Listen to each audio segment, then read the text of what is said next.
আসসালামু আলাইকুম রহমতুল্লাহ। আশা করি সবাই ভালো আছেন। কন্টেন্ট ক্রিয়েশন ইনস্টিটিউটের আরেকটি টিপস এন্ড ট্রিক্স টিউটোরিয়ালে আপনাদেরকে স্বাগতম। তো আজকে আপনাদের কি দেখাবো দেখেন তো। কি চমৎকার হয় না যদি এভাবে আপনাদের টাইমলাইনের পিছনে মাউসের স্ক্রল হুইল দিয়ে আগে পিছিয়ে না করে টাইমলাইন যদি আপনার প্লেব্যাক অনুযায়ী সামনে আগায়, আপনার কিন্তু প্রোডাক্টিভিটিতে আপনি বিশেষ করে সময়ের দিক থেকে অনেক এগিয়ে যাবেন।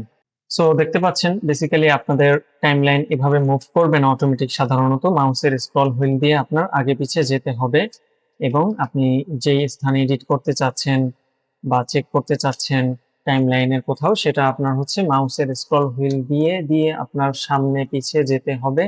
অটোমেটিক কিন্তু আগে পিছিয়ে সে মুভ করবে না। তো এটা আপনারা অন করবেন কিভাবে?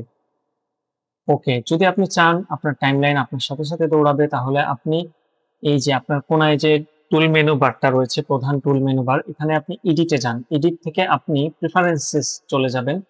প্রেফারেন্স থেকে টাইমলাইন, টাইমলাইন অপশনটিতে একটি ক্লিক করুন। দেন আপনি এই যে টাইমলাইন প্লেব্যাক অটো স্ক্রলিং, অর্থাৎ উপর থেকে এই যে 4 নাম্বার অপশন, যেটা এখানে আপনারা নো স্ক্রল দেখতে পাবেন অথবা পেজ স্ক্রল দেখতে পাবেন। আপনারা এখান থেকে সিম্পলি স্মুথ স্ক্রল অপশনটা সিলেক্ট করে দিবেন, দেন ওকে ক্লিক করুন। তাহলে দেখতে পারবেন ম্যাজিক ইজ অন।